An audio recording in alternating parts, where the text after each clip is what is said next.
If you had one shot or one opportunity to seize everything you ever wanted in one moment, would you capture it or just let it slip? Yo.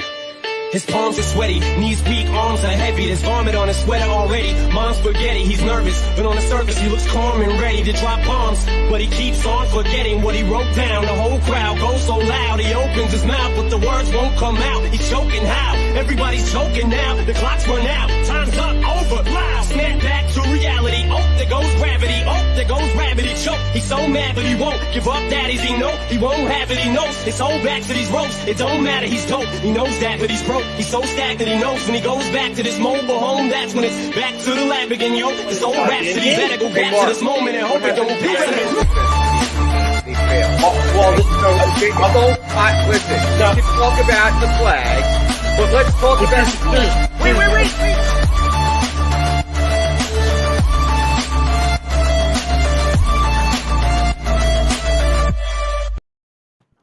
Good morning, everybody, and welcome to Trending in the AM right here on DSM Media Live, Facebook, Twitter, Twitch, YouTube. You know the drill. Share it out, like it, retweet it, and head over to the DSM Media YouTube page to put your comments in there and to subscribe and continue to grow as we hit the road to 1,000. We're at 520 subscribers now, approximately. So slowly gaining some momentum over there on YouTube. I am Phil Stifle, your host, at Bearded Knowledge on Twitter. I'm joined today by Jason Voorhees, my co-host, as always, at Mustang3651. Good morning, Jason. How you doing today? What's up, brother? Absolutely. We got to get to our sponsors, and we got to do a lot today. But, I want to start the show off on a little bit of a somber note. I'm 41 years old. I grew up in the 90s. That's like my prime teenage high school years, mid-90s. And unfortunately, I was a big wrestling fan growing up. And unfortunately, yesterday, news broke, and there was rumors about it over the weekend, but news broke yesterday that the legend, Razor Ramon Scott Hall, passed away at the age of 63 yesterday. He had a hip surgery last week, had some complications from the hip surgery, ended up having a couple heart attacks and a blood clot. The guy was a legend. He helped shape wrestling, the Attitude Era, so-called, the Monday Night Wars. He was such a crucial part of all that, partly responsible for the ladder matches of today with him and his rivalry with Shawn Michaels back in the day. But, his demons were a major part of his life, his drug and alcohol abuse. He tried very hard to fight them throughout his career, throughout his life. Heart attack from hip surgery, kind of just goes to show that the abuse on his body over the years, it couldn't hold up the surgery. But I want to just take a moment just to remember Scott Hall, Razor Ramon, Chico. When I do the little flip of my toothpick at the screen, that's always in honor of Scott Hall. So, he was a legend, the greatest wrestler of all time, never to win a world heavyweight champion. Absolutely. Yeah. So, sorry, I don't like to start somber like that, but, you got to pay respect. A major part of my life as a youth. So, I had a just, a little shout out to him, and to his family and, all the friends that he has. I mean, you see all the, the Kevin Nashes, the Sean Waltmans of the wrestling world, X-Pac, for those that don't know who Sean Waltman is, Shawn Michaels, the Clique, as they're known as. They're the people that, were closest to him growing up or over the years in wrestling. So a shout out to all them too. And that, we're thinking of all them, his family, his son is getting started in the wrestling business right now. So a shout out to all those people right now. So anyway, we're going to move on. Somber moment out of the way. We're brought to you here at Manscaped by, DSM by Manscaped, the leader in men's grooming products, the GOAT and below the waist maintenance. Make sure you check them out, manscaped.com. Use promo code DSM at checkout. It gets you 20% off and free shipping. And let them know Team DSM sent you. So check them out, manscaped.com. Yeah, the NWO saved wrestling, Mark. Absolutely. All right.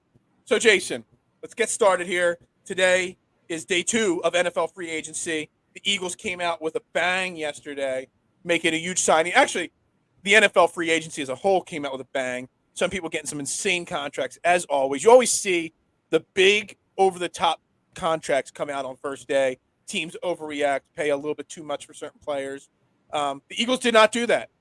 The Eagles got a steal. The Eagles signed Hassan Reddick to a 3-year deal.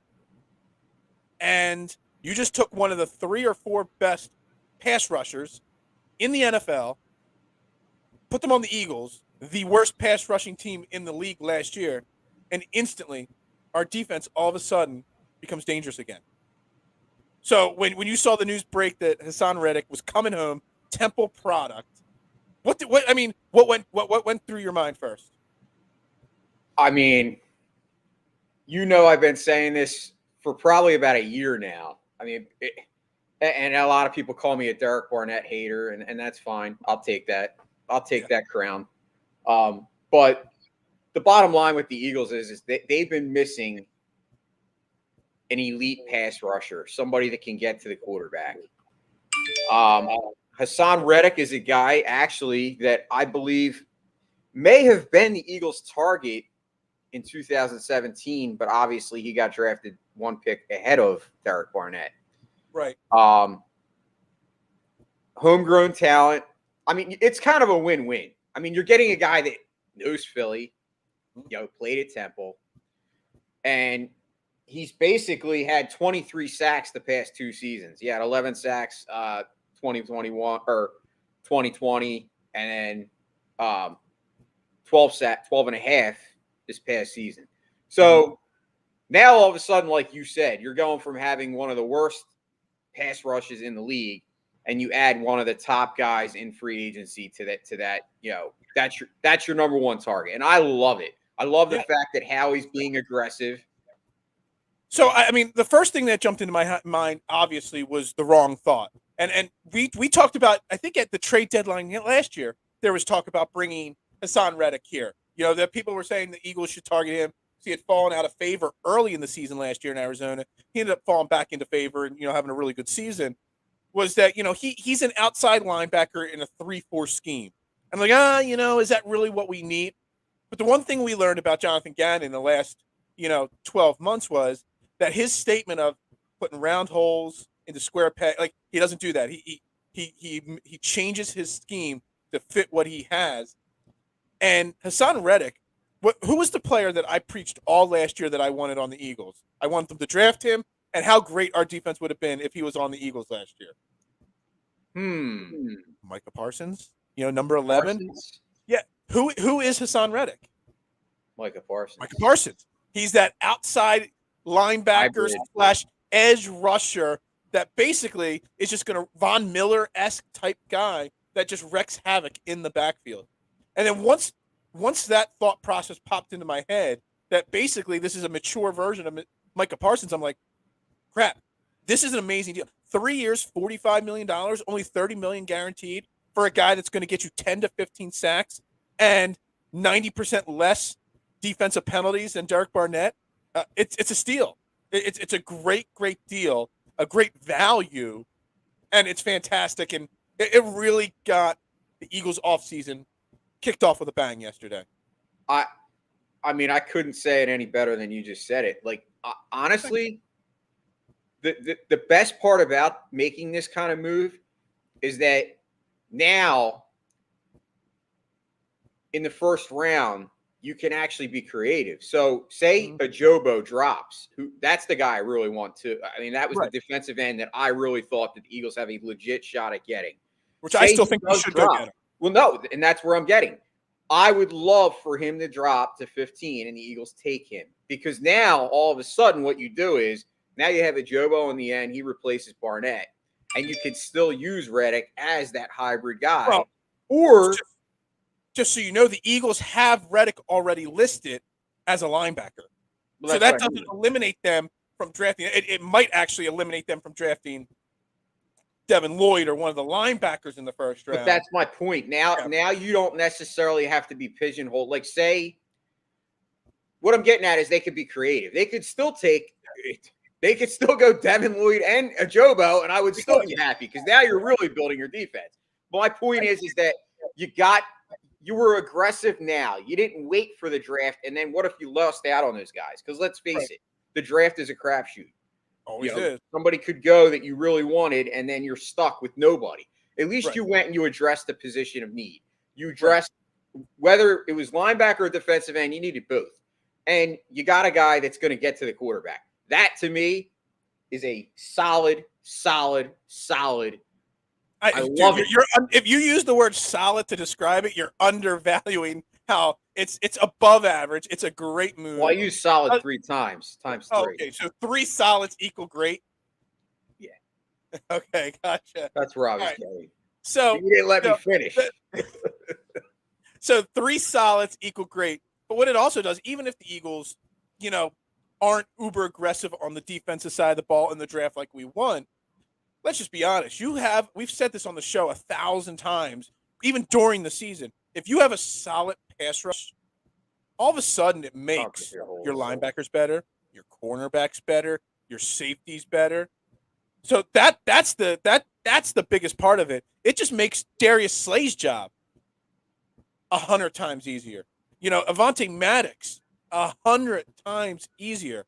Those quarterbacks, when Teddy Bridgewater looked like Joe Montana, who he signed earlier this morning with the Dolphins, you're not going to have guys looking like Joe Montana back there when there's not going to be 5 to 7 seconds for them to drop back and pick a defense apart. So it's a great move. It's fantastic. It's great work from Howie, addressing a need right away and not missing out on it. So A+ start to the offseason, which we've said 1,000 times over.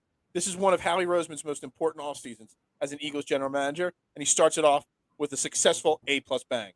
I think the contract is extremely fair too. It's not like they went and way overpaid this guy. I mean, let's face it, Reddick is young, so this was going to be, this is his second deal. It's not a rookie deal anymore. But the fact that you got him for 3 years, $45 million.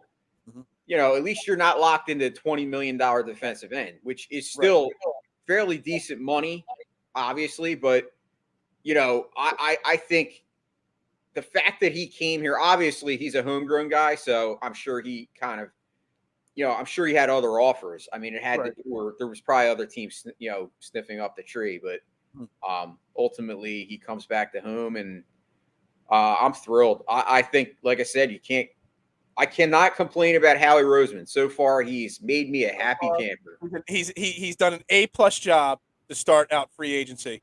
So the other part of free agency, and my mouse is getting all funky again here. The other part of free agency that stuck out the most yesterday. So the biggest deal went to J.C. Jackson, cornerback. He got signed to a $82 million deal, but from New England to the Chargers. The big deal yesterday that just kind of put free agency upside down was Christian Kirk, Arizona's slot receiver, who I'm actually a Christian Kirk fan. I think Christian Kirk is an underrated wide receiver. He's somebody I wanted the Eagles to look at. He was kind of like my DJ Chark, who also signed yesterday or early this morning. Christian Kirk got a 4-year, $72 million deal. $18 million a year, 37 guaranteed for a guy that's a slot receiver. And, I mean, I pulled up his stats here. He's never had a 1,000-yard season. Last year was his most yards. He had 982 yards. In 2020, he had 6 touchdowns. That was his highest touchdown total. 77 catches, 68, 48, 43. I mean, he's a number 3 receiver, and he just got paid. He got paid number 1 wide receiver money. What in the hell is Doug Peterson doing? He just went out and spent money. He went and got Christian Kirk, Evan Ingram, and was it C.J. Wilson, or did he get who was the other wide receiver he signed? It was either C.J. Wilson or it was Zay Jones. Zay Jones. So he went out and got an old tight end and 2 number 3 wide receivers to revamp the wide receiver and weapon core there in Jacksonville. I'm not concerned that Christian Kirk got a 4-year deal. I'm not concerned that Christian Kirk got paid to be a starter somewhere. I'm concerned that Christian Kirk getting $72 or whatever $1 million is going to price the Eagles out of Allen Robinson, price the Eagles out of going out and getting one of the other big name targets, because now all of a sudden the cost of doing business with wide receivers, it's always somebody sets the bar. And if you're better than that person, you go above it. If Christian Kirk got $72 million, Allen Robinson's getting more than $72 million. Devontae Adams better be asking for $35 million a year now from Green Bay, if that's what, Christian Kirk got. So I'm concerned that Jacksonville's overpay is going to really put the Eagles behind the 8 ball when it comes to wide receivers. Man, you and I are lockstep on this show. I could not. I was so frustrated when I saw it in the group chat that Kirk got signed. My first thought was, okay, well, that's a guy that kind of was on my radar as far as the Eagles and their egos. But then when I saw the contract, I couldn't believe it. I was like, I thought I needed glasses or something. I thought it was a misprint. Honestly, I really did. And when I saw it, my that was exactly my first thought. I'm like, here we go, man. I'm like, now we're going to definitely have a legitimate tough time here getting a wide receiver. And then Cedric Wilson got signed by the Dolphins. Like, another guy I liked. All these guys are going. And so what you're going to see is I really believe now, I think this is where Howie Roseman's going to have to get creative, because all of a sudden you went from having like 8 guys that could have realistically come in here and helped. Now, the only other guy out there besides Allen Robinson that I think would be a legitimate improvement for the Eagles is Juju Smith-Schuster, and I haven't really heard much. So here's the thing with Juju. Juju was looking – I mean, most people were considering Juju as a one-year prove-it kind of guy. He had some issues last year, injury, issues, and didn't quite perform like he should have last year. But if DJ Chark was in a similar situation, DJ Chark had injury issues, didn't quite live up to expectations last year. He got a 1-year, $10 million fully guaranteed deal from Detroit. Well, that's okay. I would have. Juju Smith-Schuster was projected at $8 million originally. Juju Smith-Schuster, in my opinion, is a better wide receiver than DJ Chark. So if DJ Chark got $10 million, what's it going to cost you to get Juju? Is it going to cost? Are you going to spend $12 million on a 1-year prove-it wide receiver?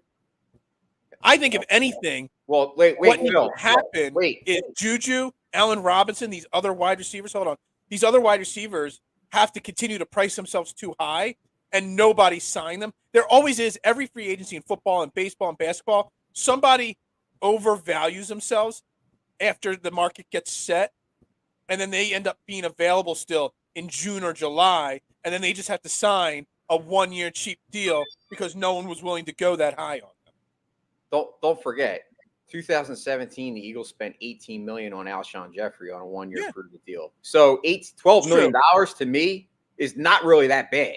Okay, the Eagles have money. I get what you're saying, but we can't. Beggars can't be choosers. At this point, you have to fix the wide receiver room. So if you got to spend $12 million to get Juju, then go do it. Because I'm getting to the point now where it's like you're either going to have to do that, or like I said, Howie's going to have to start looking for trade partners. There's got to be somebody. You see, every year, I think we tend, once again, and this is not Overreaction Monday, but we obviously always overreact. When it comes to wide receivers, every single season, there's a handful of guys that are unhappy on their teams and end up saying they want to trade. And a lot of times it might not happen at this point in free agency. It might happen after the draft. So I think we have to be a little patient and say, okay, well, I'm sure maybe something else is going to happen. But if you just look at it on paper, yes, it's very frustrating because we went from being like, oh my God, we're going to get the cream of the crop wide receivers to now where we're at. Now, Davante Adams yesterday obviously said that he does not want to play on the franchise tag. I'm not saying that we're going to be able to get Davante Adams, but if I'm Howie Roseman, I would at least make the phone call to Green Bay and say, what would it take for Davante Adams? Now, they might turn around and say, well, you got to give us 2 first-round picks, and that would probably so you brought it up before the show. I mean, it's going to come down to signing one of these guys to a 1-year expensive prove-it deal, or you brought up before the show, we joked about the rumor, but Seattle and DK Metcalf, would you give up 15, 16, or 19? I would give up any 3 of them. I honestly, if they wanted 15, I'm not holding firm and saying no, take 19. If they want 15, I'll go get DK Metcalf. Why And, not? You know what I mean? well, and here's the thing: Seattle may be willing to do that because they are obviously rebuilding. So they just got 2 first-rounders from Denver for. But are they rebuilding though? Because I know they were very heavily rumored yesterday to be talking to Houston about Deshaun Watson. Now, Deshaun Watson, I think, said he didn't want to go there, or something couldn't be worked out. But there were a lot of rumors floating around that they were strongly engaged in conversations with Houston. So if they were strongly engaged in conversations with Houston over Deshaun Watson, are they really rebuilding? Are they really, or are they just trying to, what was the word we used last year for the Eagles? Retool. Are they trying to retool a little bit? We went from Carson Wentz to Jalen Hurts and just retooled really fast. Maybe that's what they were trying to do in Seattle. Well, that's actually a good point, Phil, because maybe that's why they traded Russ. Maybe they want Deshaun. They want to get younger.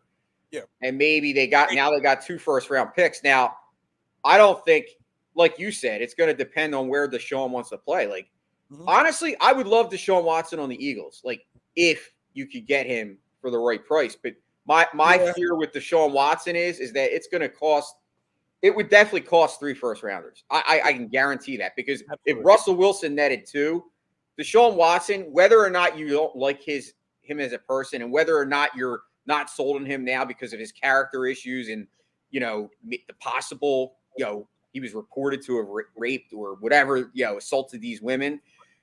Listen, I don't like the guy as far as that. But if you look at Deshaun Watson, the player, I mean, I saw what he did in those couple seasons with Houston, which is not really a good team. And I actually watched him in college. I was a huge fan of Deshaun Watson coming out. The guy is a stud. Like, honest to God, he would probably be the 3rd best quarterback right now in the NFC. And if you looked going forward, he might be the best because honestly, pretty young. He's a guy that can he's that guy. He's a franchise quarterback. Now the problem, like I said, I want to talk to Deshaun Watson for a second here because I know it got pretty heated in the DSM group chat about Deshaun Watson, and it's easier to talk it out than it is to type the messages in a group chat. Deshaun Watson, the person, is awful. My issue with not wanting Deshaun Watson for his personal issues set aside. Look, I'm a dog owner. I'm a dog lover. Michael Vick came to the Eagles. I was 110% against Michael Vick coming to the Eagles. It did not mean I was going to stop rooting for the Eagles. It means I was not going to support Michael Vick on the Eagles. I wasn't going to buy his merchandise. I wasn't going to spend money on tickets to go see him play. But I'm not going to I cheer for the color, the logo, the eagle. I cheer for this. I cheer for this right here. Okay? I don't cheer for the name on the back of the jersey necessarily. And my problem with getting him personal things outside of it is the fact that I still believe that Deshaun Watson will get suspended by the NFL. I still believe that. And I got lawyers coming at me on Twitter when I said, I tried to bring up civil cases versus, federal cases and so. Look, I don't know every legal term. I only watch Law and Order sometimes on TV, so I don't know every legal term. But the NFL will suspend him for something. And because of the Calvin Ridley uproar and him getting a 1-year suspension for gambling, it's going to have to be a pretty substantial suspension. Because if you think about it, what did he do? They did not file charges against Deshaun Watson because there wasn't enough evidence. That means there was some evidence. And that's basically what happens in civil court. I use the most extreme circumstance. O.J. Simpson was found innocent of murder, but then he was found liable in a civil court for those murders. So basically they said in a civil court, he did it. Same thing's going to happen to Deshaun Watson. The NFL's going to be like, look, you obviously did some stuff wrong. You're going to have to pay the price. Roger Goodell loves to protect the shield of the NFL. There's no way he is playing week 1 for whatever organization. So are you willing to give up 3 first-round picks for him to maybe miss 8 to 12 games this year, if not the whole season? And then that's 2 seasons he sits out. And then you're sitting there with Deshaun Watson as your future quarterback in 2023, having not played for 2 years. Are you willing to risk that? It depends. If you don't have to give up Jalen Hurts in the deal, yeah, I do it. This is an interesting thing, and I know, Casey, I saw some tweets out there about people in league circles saying time served is going to be part of it. I think that time served might factor into the fact that he might not get a full year suspension.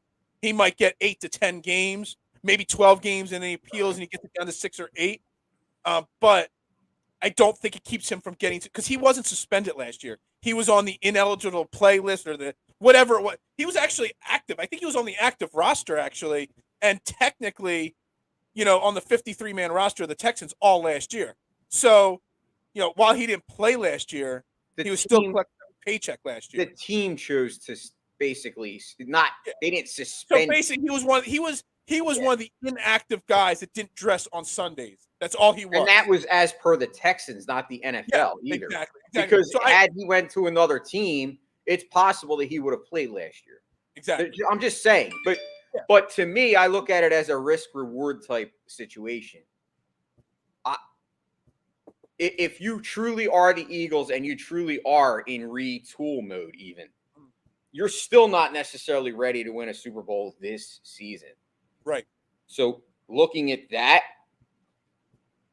I'm not saying I'm willing to punt on a season, but if you don't have to give up Jalen Hurts in the deal to get Deshaun Watson, which I don't think you would at this point, because I think I think you'd have to give up Deshaun I don't. Watson. I don't, because I think they're sold on Davis. You still have Gardner Minshew. I think they're sold on Davis Mills. Yeah. Either way, my point is I'd be willing to risk, if he had to sit out 12 games this season or even 6 or whatever it is, to get a guy of his caliber.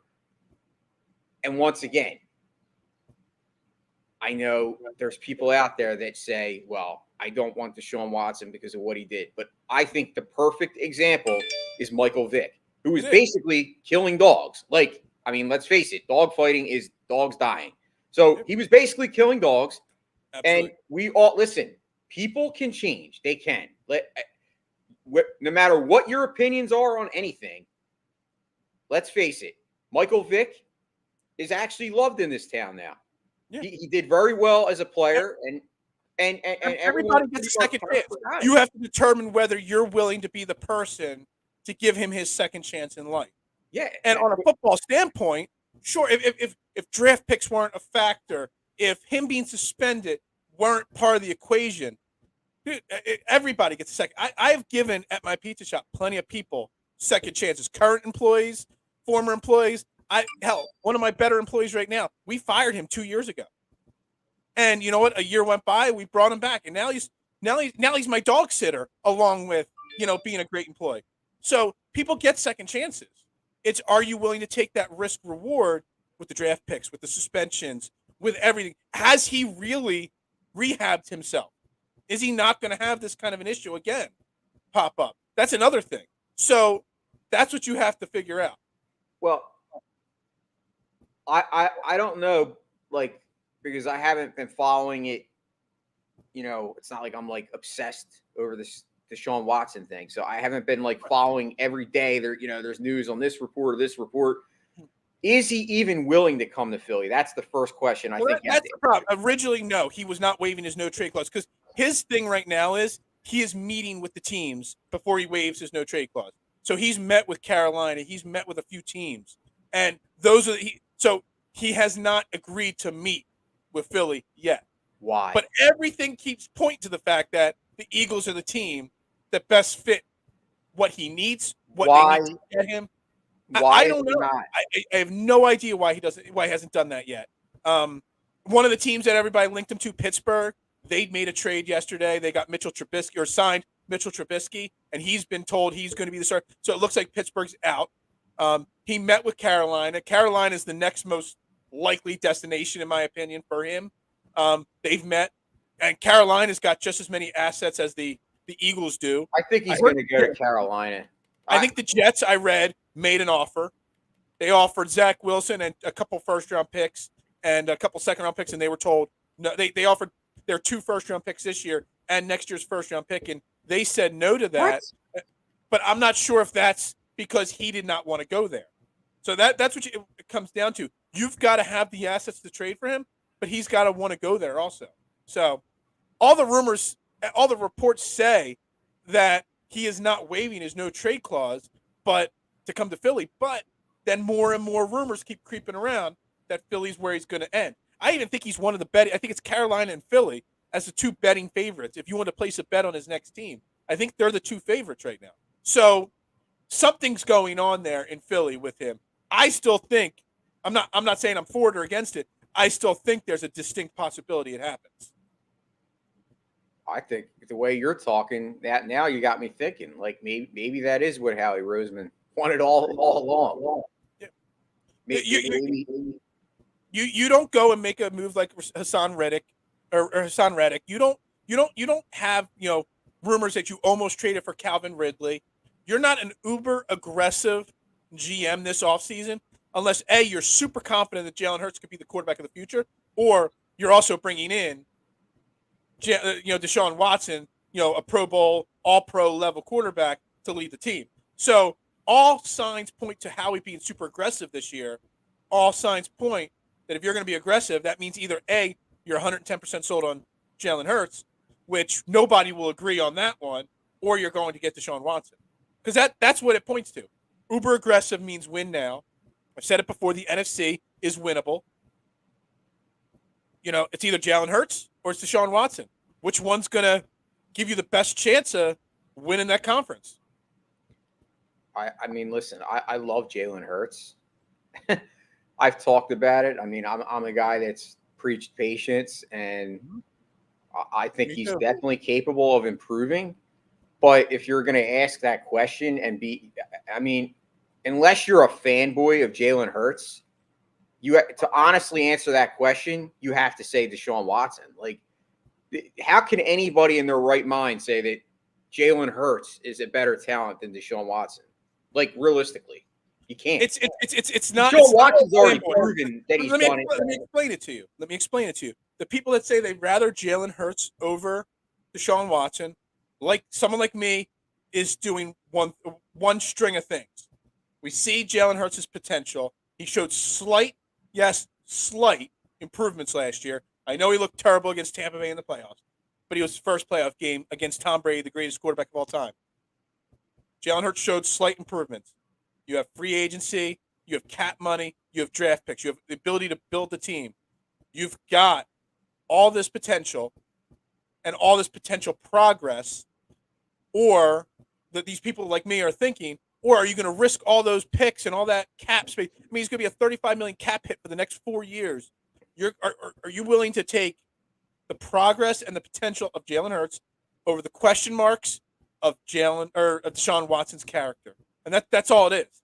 It's character versus Jalen Hurts. That's the people like me are looking at the character issues a little too much, probably, because like you said and other people have said, he's going to play football somewhere. He's going to be a successful quarterback somewhere. The people that want Deshaun Watson say he's going to win football games somewhere. Why not win the football games in Philadelphia? Why not win them in Midnight Green? And I understand that thought process, and I get that thought process a lot. It all comes down to, once again, what are you willing to take? What are you willing to give up? What are you willing to risk? Like you said, if you look at draft picks as assets, right, and not like you and I generally do. I mean, we generally say draft picks are suspects, right? Yeah. Pretty much. They're not givens. They're not, what's the word I'm looking for? They're not a guarantee. No, never. And you're drafting not even in the top 10. You're in the 15. Now, unless you're taking 2 of those first rounders or even 3 and trying to move up in like the top 3 to get, and now we know this year there's not a quarterback that's really that worthy of doing that for. And the only way I would do that would maybe to get the defensive end, the guy, I forget drawing a blank on his name. Yeah, Hutchinson. Then unless you're doing that, then what other way would be better than to use those to get a quarterback that's a franchise quarterback that's going to, basically help you compete with the teams that have already enhanced their or improved their franchise quarterbacks. Like, and obviously we look at the AFC is where the strength is right now. But I look at Deshaun Watson, like I said, I don't like his character. I definitely am. I'm iffy and concerned about the fact of what he did. Yes, I'm a little hesitant because of the fact that he could be suspended. But like I said, I call it a risk reward. I look at what Deshaun Watson can do as the football player, and I just don't see how anybody can look at that and say that he's not going to be like worlds above Jalen Hurts as far as what he can bring to the team. Yeah. And that doesn't make me a Jalen Hurts hater, all you guys, please. It does Because not. I love Jalen Hurts. I say it. You can go back on all the shows and watch the replays. I'm a huge Jalen Hurts fan, but I'm a realist. And I'm a guy that is going to speak my mind and say what I think. And I think if Jalen Hurts comes out this year and drastically improves, he could show a lot of people that, wow, you guys were all wrong. And that could very well happen. I'm saving the receipts. That could very well happen. And I'm not going to sit here today and say that it can't, because I believe anything is possible. But what I'm saying is, going by where we're at right now as a team, I still think whether or not you have a ton of holes to fix, because I've been preaching it, it's not just the quarterback. You got to defense to fix. You got to fix wide receiver. You got to do all this stuff. The opportunity is not going to come around that often where you have an opportunity to get a quarterback. So can I ask a different question on this Deshaun Watson and the Eagles free agency? The Eagles had a lot of cap space, obviously, right? You know, they spent some of it. I haven't seen the full contract. I know there's like $30 million guaranteed to Reddick, but I don't know what years it breaks down to. So I don't know what portion of this year's cap is getting, hit by Hassan Reddick. If the Eagles are not uber aggressive, they're not going out and getting Marcus Williams, if you don't see them go give a 5-year, $80 million deal to Allen Robinson today, whatever, et cetera, if they make minor moves like 1-year deals and cheaper deals or prove-it deals, does that make you think more likely that they're going to get Deshaun Watson? Because if you go out and sign Marcus Williams today, who's my number one target in free agency, the best safety, which based off of the cornerback J.C. Jackson's money and some of the other contracts to safeties that have been given out in the first day, Marcus Williams is going to be the highest paid guy of them all. It's going to cost a lot of money to get Marcus Williams. It's probably going to cost you, 4 years, $80 million, 5 years, $90 million to go get Marcus Williams. You get him and you get Reddick, and then you go get Allen Robinson. You can't afford Deshaun Watson. Basically takes you out of that, Deshaun Watson conversation. If they don't make any of these moves, I kind of think that there's a little thread that makes you think even more likely that Howie Roseman is trying really hard to convince Deshaun Watson to come to Philly.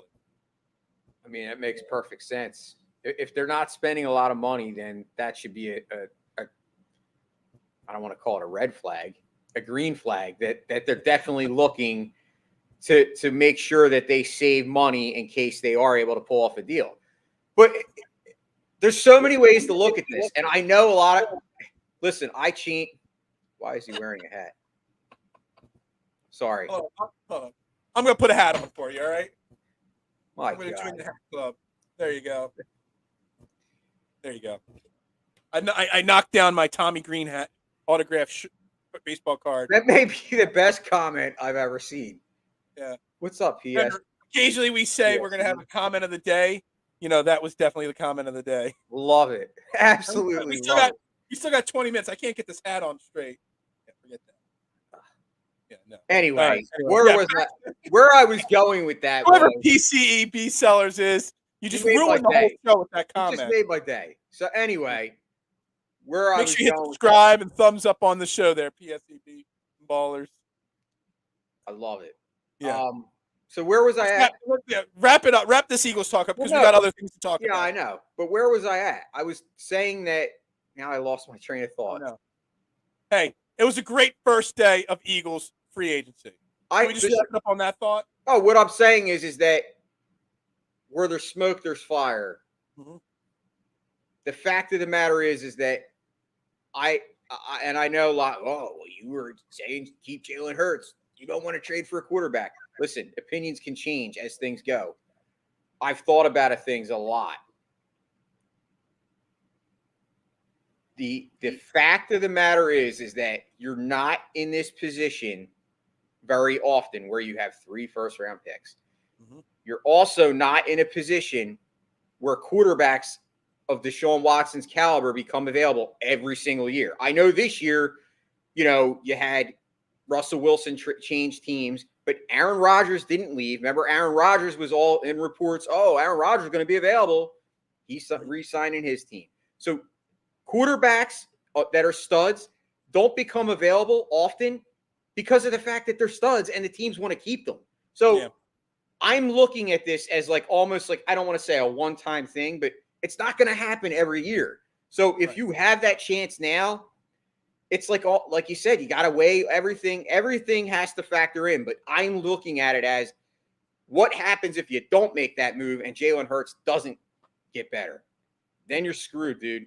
That's when George's, thoughts of trading 2 first-round picks to next year, so you have 3 first-round picks next year. Well, all right, we're going to wrap that up. We're going to stay focused on free agency because there's lots to talk about. We got the rest of this week. We got so much to go into with free agency. There's so many. There's going to be news all week long. Well, baseball. There's going to be trending in the AM is the place to watch because we're going to talk free agency, football, and baseball, all week and all year long, always. So Phillies did make another signing yesterday. They signed Brad Hand. Why is it that relievers have the coolest names in all of baseball? There's all J.C. Hammer. Relievers in baseball have the coolest names. Brad Hand's a cool name. Great lefty specialist. Well, I shouldn't say great. A really strong pickup as a lefty specialist. It's a common thread. Corey Knievel, 1-year deal. Hey, Jesus Familia, however you say his name. A former closer, 1-year deal. Brad Hand, 1-year deal. They signed all these 1-year deal guys for their bullpen. All guys that have had success in the past, but have had some hiccups along the way as well. First off, just that move alone. Are you a fan of bringing in Brad Hand on a 1-year, $6 million deal? Yeah, actually, I actually like Brad Hand. I think that's a low risk, high reward type of guy. He's closing ability. He's been an all-star 3 times. Yeah, he's had some injuries and he's a little older, but I still think it definitely improves the bullpen. Obviously, I'm seeing a common theme here. The Phillies are trying to target the bullpen because they got Familia the day before. I'm not a huge Familia fan. I think he's basically washed. Yeah. But like I said, I know yesterday I flipped out about it, and but I'm going to be a little more patient with the Phillies. But at this point, if you ask me where I'm at on my confidence meter, I'm not confident that they're going to make a huge splash. Because I'm not seeing it now. Like I said, once again, none of the Castellanos hasn't been signed, Schwarber, guys that the Phillies have been linked to, Chris Bryant, but I'm kind of with you, Phil. I've been looking at the Phillies, and yes, improving the offense is a necessity. But I look at the starting pitching, and I know a lot of people, try to argue with me and say, well, Phillies pitching is a lot better than a lot of teams. But it's still very concerning to me that we always, as the Phillies team in general, always bases its offseason on what if. Besides when you went and got Bryce Harper, which we know why they signed Bryce Harper. They signed him, obviously to get more fans in the building. Right. Because you can't just sign one player and expect that that's going to help you to win. And John Middleton's promise at that time was, I want to bring a championship back to Philadelphia. I want to bring a World Series back. I'm going to spend stupid money. Well, all he has done could ever make. Well, it was the worst statement he could have made, but he actually kind of self-prophesied the fact that he spent stupid money on guys like McCutchen, Jake Arrieta, all these bums that have done nothing to help this team win. When in reality, the money just not in the right place. Exactly, that's stupid money. But he didn't say it the way he meant it. He meant he was going to spend stupid money to, get the best players and help this team turn around and win. But unfortunately, every guy they signed stunk or was old or over the past their prime. I like. What was the Yankees setup man that we brought in? Robertson, David Robertson. Didn't even play. 4 innings like in 2 years. Yeah, exactly. It's just If you look at the Phillies, mind-boggling. I've been saying it. It doesn't matter if you bring in Chris Bryant or Nick Castellanos or Kyle Schwarber. If your bullpen and your starters can't keep you in games, it doesn't matter how many runs you score. And now you look at the Phillies bullpen. Corey Knebel is going to end up being our closer. I don't love him as a closer, but he is. But you've got three guys, Corey Knebel, Familia, and Hand, all really potentially quality setup men. You got Alvarado, Brogdon, Coonrad, and the sneaky the question mark that can make or break the bullpen, Sir Anthony Dominguez. Because, before he hurt his arm 2 years ago, it looked like he was trending to be a closer. It did. But then he hurt his arm. He missed all of last year. He came back the last week of the season or whatnot. If he could become even close to what the potential was, our bullpen is okay now. Maybe it's not the lockdown solid closer role. They go out and get, say, a Kelly Jansen or something like that also. After signing Brad Hand, they have $36 million still to spend to stay under the luxury tax, which we know Middleton has given Dombrowski a cap there at that luxury tax again this year. And I honestly still think that Dombrowski will get the okay to go over it at the trade deadline if we're contending for not just a wild card spot, but for the division. If all of a sudden this team is really good, he will eventually get that okay to go over it. But you still got $36 million. There are no starting pitchers really that are available that are going to make a major difference. So you see a lot of trades happening in the last day or two. I was just going to say. A lot of trades. Dave Dombrowski's got to be on the phone call with some of these teams looking to make some moves to bring in a starting pitcher. Because right now, 3/5 of our starting rotation will not be ready for the first series of the season, April 7th. Not ready. Because Zach Eflin, we don't know when he's going to be back. Ranger Suarez has got visa issues. He'll be back eventually, but then he's going to have to get in shape. And Zach Wheeler's got a tired arm already or a sore arm already. So the Phillies rotation, it's not good to start the season. It's not. We already brought back Odubel Herrera on a 1 year, which I'm surprised everybody was against it. So am I. I understand it. Then you see it was only a $1.5 million deal. That's why Dombrowski brought him back. He knew who he was. He knows what he brings, albeit it not good stuff, but brings what he brings to the table. And it cost him less than $2 million to bring him back. That's why he brought him back. Dude, I'm really scared that the next announcement that we're going to see, and do not cry and do not freak out, Jason, but the next move that Dave Dombrowski is going to make is a starting pitcher. And you know who it's going to be? Vinny V. Phillies Twitter will burn down if Vince Velasquez is the next signing that Dave Dombrowski makes. Phil, why are you going to do this shit to me? Why? Because I'm a realist. I understand. Yeah. I look at trends and I look at threads. I look between the tea leaves. He only has so much money. He is going to get one of those big three, Schwarber, Bryant, Castellanos. I guarantee it. It's going to cost you about $30 million of your $36 million. That leaves you $6 million to adjust the rest of this team. You're telling me if he gave $1.5 million to Odubel, if Velasquez is there for $1 million, that Dombrowski's not going to go do it? Dombrowski will. I just know it. It. And it's going to break my heart. I will say this much.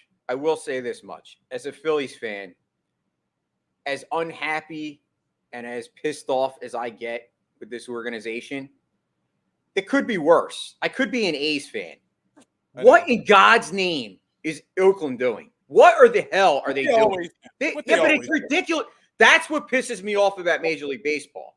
Because of all these teams like the A's that always do that. You say they always do it. Well, yeah, and they keep being allowed to do it. It's ridiculous and it's a disgrace. That's why I said a year ago, actually 2 years ago, I said it. Major League Baseball needs to implement a salary ceiling. A salary floor where you can't go. You have to spend more than a certain amount of money. You can't be below. I thought there was. There isn't. I thought there was a rule. Maybe they talked about it during one of the, not this, CBA agreement, the last one, about putting so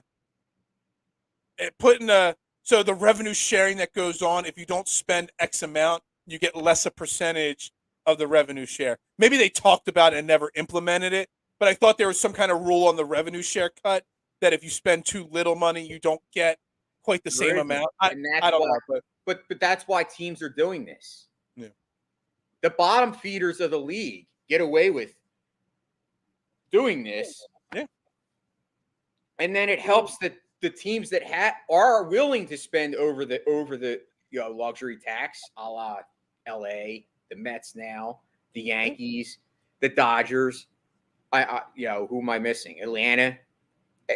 That's what's frustrating. That John Middleton. Listen, they're all billionaires. They can cry that they're poor all the frig they want. They're billionaires. They have money. Baseball still made money even with COVID. It's a lie. Don't buy it.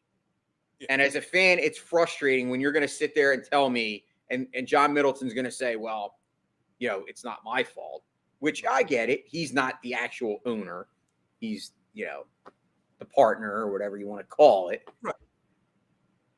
The point is, if the Phillies want to compete in this, not only in the division, but in the NL, then you have to be willing to go over the luxury tax because you don't have premium young talent that you're going to bring up. The only guy right now that I like on the Phillies farm system that I think actually has an ability to become possibly, I don't want to say superstar because I don't want to knock on wood like I did with Kingery and got basically sold a friggin' bill of goods on Scott Kingery. I got bashed for bringing up Scott Kingery's name yesterday or 2 days ago. But it is Stott, the shortstop, which I hope to God that they're going to bring him up and just let him play. But so is today the day that Chris Bryant becomes a Philadelphia Philly? Tomorrow? What day? Look, Bryce Harper was interviewed and he spoke and he said he's pretty confident that the Phillies will sign one of the three big guys out there. We know he's really close with Chris Bryant. They're really good friends. There was the rumor going around yesterday that Colorado is working hard to sign Chris Bryant, which made no sense to me because they're trying to they're in the sell-off farm like Oakland. So I think that's more of a Scott Boras negotiating tactic with the Phillies, trying to squeeze an extra penny or two out of the Phillies and John Middleton and Dave Dombrowski. I still am pretty confident that Chris Bryant becomes a Philly, or at least at the very least one of those big three. It's just a matter of when, not if. But is today the day?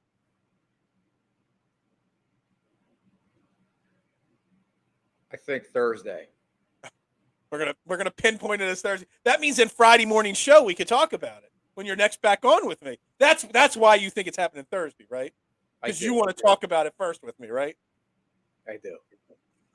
I wish we could break it on the show. Like I remember when honestly, I normally have on Twitter the show airing in the background just so I can see how many people are watching the show on Twitter. I have not been doing that today. I've been refreshing Twitter over and over, expecting more free agency football or baseball news to break. So I've been just checking every 5 minutes to see if something new pops up in one of the group chats or on Twitter because news is breaking when you've got free agency happening in football and baseball at the same time. That news breaks really fast. So here's a true story for you. All right. So back to the year when the Phillies signed Bryce Harper. So it was February 28th, 2019, I believe. I was sitting in my room. I was listening to WIP radio, and I was writing an article on how the Phillies are going to screw this up. And I was basically in the middle of writing an article. I basically it was pieced like John Middleton is like an asshole or something like that. That wasn't the exact words. I was bashing John Middleton writing this article, and mid pencil on the paper writing. You wrote with pen and paper? I'm sorry, mid typing on my computer.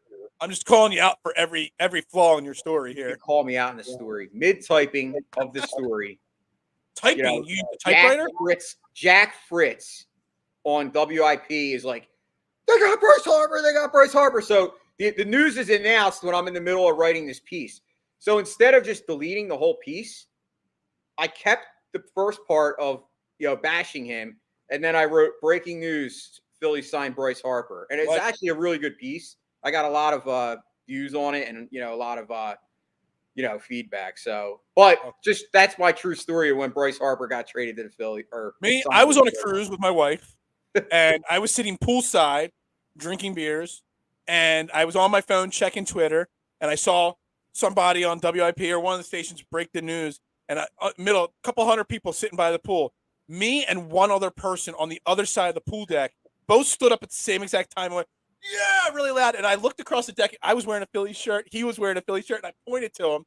And then there was this Washington National guy sitting in a pool lounge chair, and we both looked at him, and he just put his head down and like ready to cry. And me and this complete stranger doing drinks, having a glass, celebrating it and all. So yeah, let's have that moment today, not Thursday. Sorry, Jason. I want it today.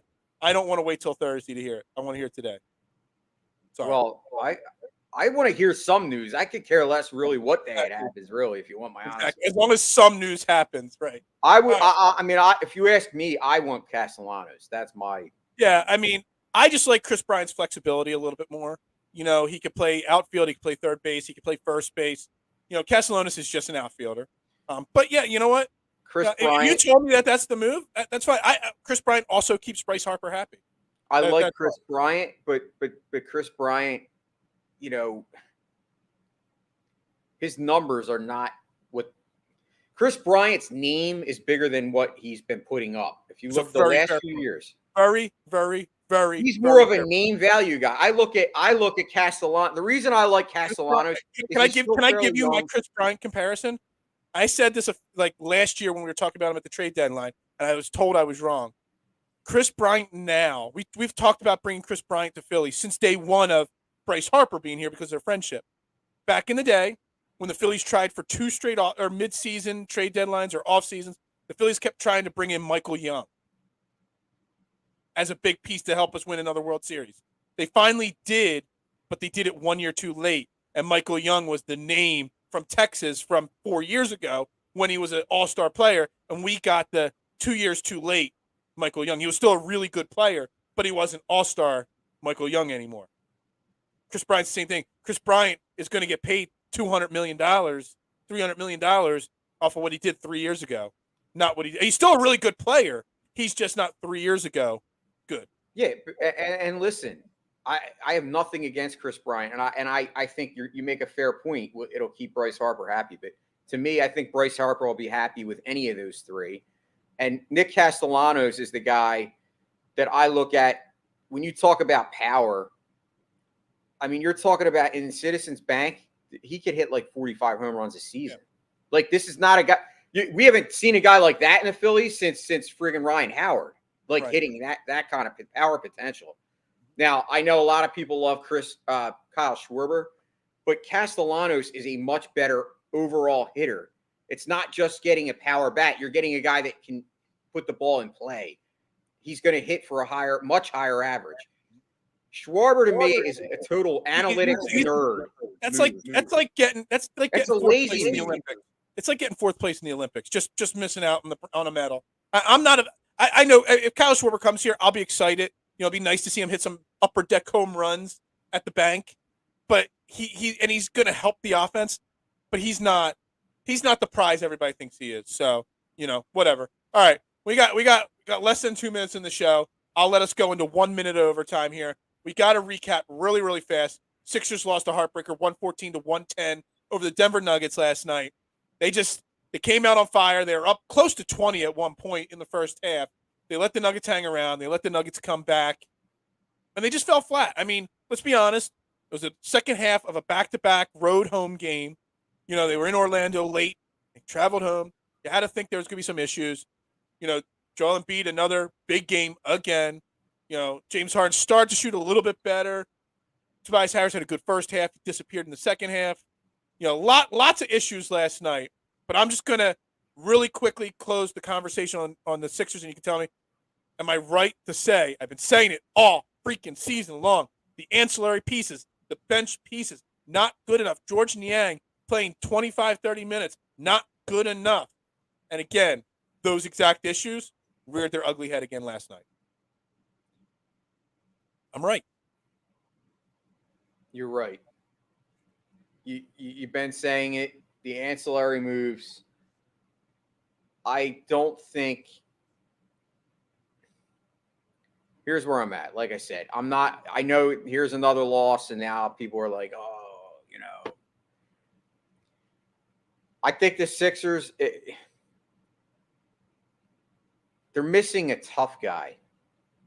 They're missing that guy that, like, kind of. No, they haven't. He hasn't played in the last 2 games. Huh? Paul Millsap's that guy. He's been DMP coach's decision the last 2 games because they went out and got DeAndre Jordan. You notice ever since they got DeAndre Jordan as their and bumped Paul Millsap, all of a sudden some struggles have been happening. I don't know. Well, maybe that was a mistake. Paul Millsap's I mean, everyone was all excited about DeAndre Jordan, but you said, I know you weren't. That's what I'm trying to say. Trying to give you props here, brother. Dude, I'm right. I'm right a lot more often than people think I am on these things. Well, not to pat myself on the back, not. I just don't. I'm. That's what I'm saying. I mean, obviously, like I said, I'm not a basketball guru, but I sense that they're missing like a toughness attitude. I don't want to say that they're playing soft, but they almost seem like they're just not. I don't want to say even focused, because Embiid's given his all. I mean, Harden, I know people are saying, oh, he's struggling now, but I don't necessarily think he's struggling. I just don't see. We need a guy that can come off the bench. You're right, like a bench guy that's just like in the season. There's nobody left. Yeah. But I mean, does that mean that they're not going to do well? I mean, I can't go by the regular season. And once again, here we are. How will they respond to adversity? How will they respond to these losses? That's what I want to see. Will this build character for down the stretch to where they're able to realize, like, we got to work on these weaknesses? And you know whose job that is? Doc Rivers. Yep. Doc Rivers needs to be able to say, okay, well, we're lacking in this area. This is where we got to focus, especially during practices. So let's see. Doc Rivers is, everyone brags about how good of a coach Doc Rivers is. Well, let's see it. Because now I said the ancillary moves and Doc Rivers were going to be what held this team back from making a deep run. And hey, not to pat myself on the back again, maybe I'm just onto something there. Hey, I didn't want to spend too much time. We talk a lot of Sixers on this show. I'm glad we got to talk Eagles free agency, baseball free agency, because it's just, freshen it up a little bit. I'll be back on Thursday. I'm actually taking tomorrow off. Dylan and Kadahart from Team DSM are going to be filling in tomorrow on the morning show, which means probably the morning show will never happen again after that because they'll probably ruin it completely. But yeah, I'll be back on Thursday. Not sure what the agenda will be. It'll be more free agency on both sides. It'll be recapping Wednesday's Sixers game. Friday, Jason and I will be back for Football Friday. We're going to have to come up with a good thread and a good trend for a draft, a mock draft maybe, a post first week of free agency draft, like how it changes maybe. I don't know. We'll see. We'll see what their Friday show is going to be about. But tune in tomorrow morning. Dylan, Carter, they'll be filling in for me tomorrow. I got a big thing that I got to go into work for tomorrow morning, super early. But thank you all for tuning in. I did not play my commercial today, so I'm going to play the commercial to go off the air. But as we always say, Jason, 6ers and 5, right? 6ers and 5. What's up, everybody? Phil Stiefel here. Trending in the AM. Look at this site right here, 99jersey.com. Proud supporter of all Trending in the AM shows. Make sure you check them out. Like I said, 99jersey.com. They have the best jerseys of all your favorite athletes from high school, college, movies, TV shows. You got the Kobe Bryant, Lower Merion, the Charlie Conway, Mighty Duck. Everybody always asks where I got my Sugar Shane Falco jersey back there from the Replacements movie. 99jersey.com. I mean, Magic Johnson, Michigan State, Lonzo Ball, Jalen Rose, you name it, Russell Westbrook, you name it, they've got it on this site. Make sure you check them out, 99jersey.com. Use promo code TRENDING at checkout. It gets you 15% off right away. 99